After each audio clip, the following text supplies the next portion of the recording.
Hello students, तो कैसे हैं आप सभी। आप सबके लिए फिर से लेके आ चुके हैं एनवायरमेंटल साइंस की इंपॉर्टेंट वीडियो का पार्ट 2, जिसमें आपको टॉप 30 इंपॉर्टेंट क्वेश्चंस मिलने वाले हैं, बहुत हिंदी और इंग्लिश मीडियम में दोनों में, जैसा कि आपसे वादा किया गया था पिछली वीडियो में। अगर आपने इससे पहले प्रीवियस ईयर की वीडियो नहीं देखी है तो वो जाके चेक कीजिएगा, उसके बाद आप पार्ट 1 पे आ सकते हैं। चलिए फिर वीडियो को आगे बढ़ाते हैं। अगर आपने अभी तक चैनल सब्सक्राइब नहीं किया तो प्लीज़ चैनल सब्सक्राइब करते हुए और वीडियो को लाइक करते हुए जुड़ जाएगा। डिस्क्रिप्शन में आपको टेलीग्राम का लिंक मिल जाएगा, उससे भी जाके ज्वाइन कर लीजिएगा।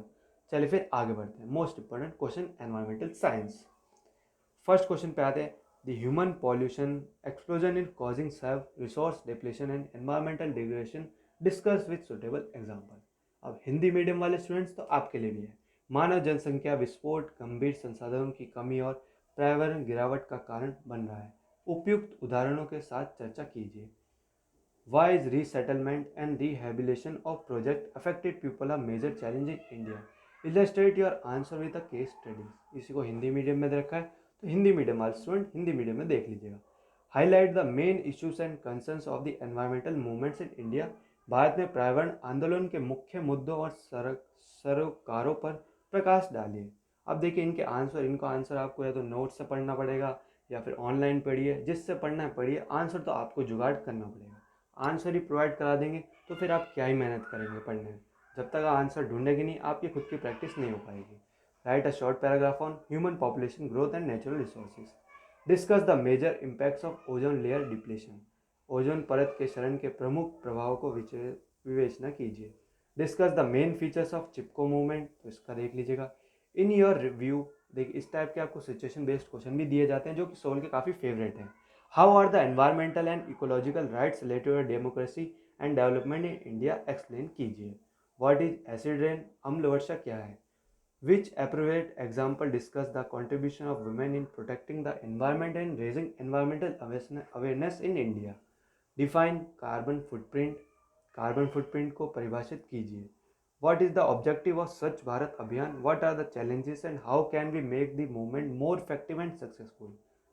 ये हो गया। अब देखिए आपको 30+ क्वेश्चन बताए जाएंगे, बस आप वीडियो के साथ लास्ट तक जरूर बने रहेगा। स्वच्छ भारत अभियान का उद्देश्य क्या है, चुनौतियों क्या है, हम इस आंदोलन को और अधिक प्रभावी और सफल कैसे बना सकते हैं। अब अगले क्वेश्चन पे आते हैं। What are the causes of nuclear hazards, what is the impact upon the human population. परमाणु खतरों के कारण क्या है, मानव जनसंख्या पर इसका क्या प्रभाव पड़ता है। Question number second, describe briefly and 3 study cases, one is related with air pollution and river pollution. वायु प्रदूषण और नदी प्रदूषण के बारे में पूछा गया है। What are the green house gases, green house effect, तो इसके रिलेटेड मैं आपको ये समझ लीजिए टॉपिक है, इंपॉर्टेंट क्वेश्चन के साथ मोस्ट इंपॉर्टेंट टॉपिक है, इनसे बाहर नहीं आएगा। What is ozone layer depletion and how is caused?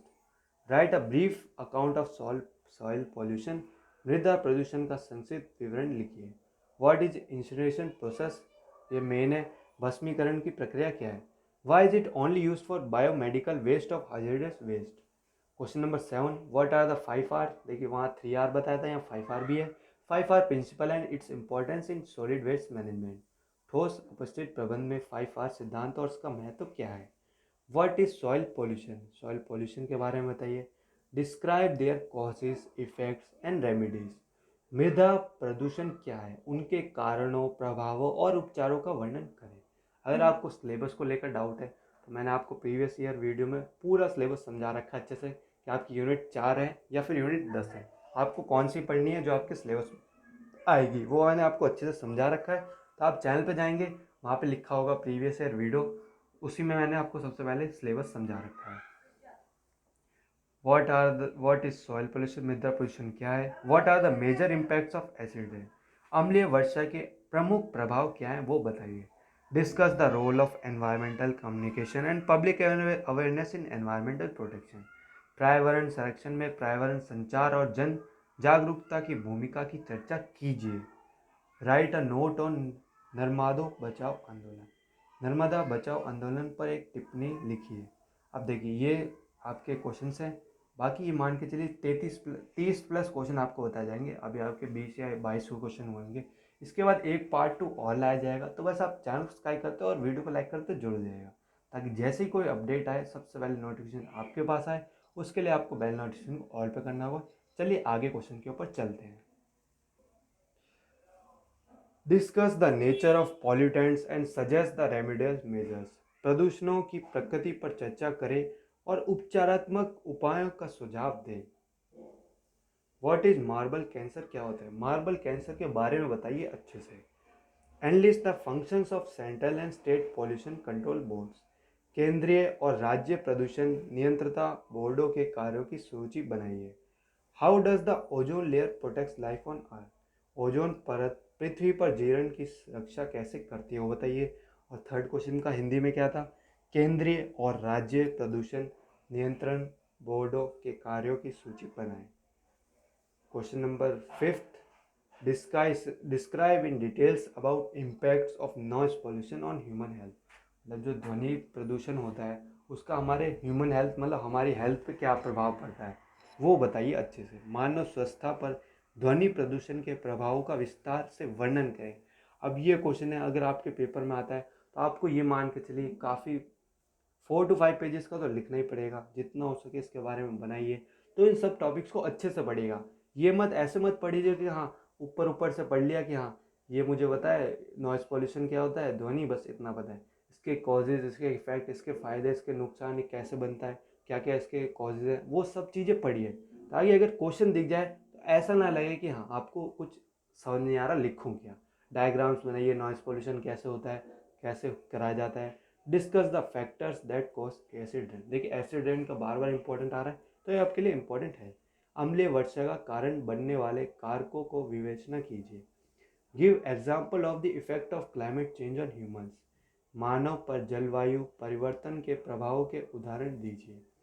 What is water pollution, water pollution क्या है? Describe various causes and method of control. जल प्रदूषण क्या है? विभिन्न कारणों और नियंत्रणों के तरीकों का वर्णन कीजिए अच्छे से। क्वेश्चन नंबर 9 पर आते हैं। Discuss the major impacts of climate change on human communities and environment. मानव समुदाय और पर्यावरण पर जलवायु परिवर्तन के प्रमुख प्रभावों की चर्चा कीजिए। देखिए जो मैं बता रहा हूँ, हिंदी मीडियम हो चाहे इंग्लिश मीडियम हो, आपको कंटेंट तो देखिए खुद बना के लिखना होगा अच्छे से। अगर आप पढ़ेंगे नहीं तो कंटेंट बना ही नहीं पाएंगे।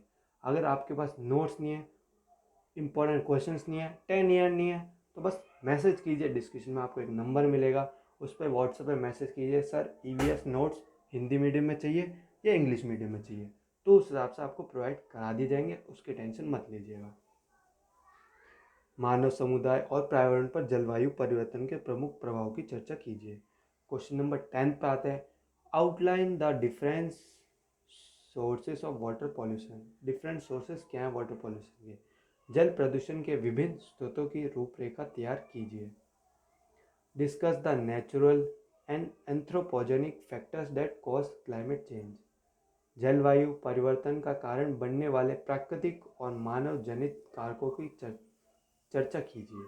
अब देखिए आपको मैंने 30 से प्लस क्वेश्चन बताए हैं पूरी वीडियो में, तो इस वीडियो को पूरी अच्छे से देखिए, पेन कॉपी लेके बैठिए, सारे क्वेश्चन एक साथ नोट कीजिए। इंग्लिश मीडियम वाले हो तो इंग्लिश मीडियम में, हिंदी मीडियम वाले हो हिंदी मीडियम में। तो इन क्वेश्चंस को ढूंढिए, नोट्स में ढूंढिए, स्टडी मैटर में ढूंढिए, ऑनलाइन ढूंढिए, यूट्यूब पे ढूंढिए। इन सब क्वेश्चंस को बैठ के लगाइए और इनसे मिलते जुलते और क्वेश्चंस मिले वो भी पढ़िए, क्योंकि जब तक आप पढ़ेंगे नहीं नंबर आएंगे नहीं, और नंबर आएंगे नहीं तो आप पास नहीं हो पाएंगे, और पास नहीं हो पाएंगे तो ये मान के चलिए आपके लिए ही बेकार है। बाकी हमारा काम तो है बस आपको बताना समझाना, बाकी कैसे करना है वो आपके ऊपर ही डिपेंड है। चलिए फिर वीडियो को ही ख़त्म करते हैं, और आपको कोई डाउट हो तो आप कमेंट से पूछ सकते हैं।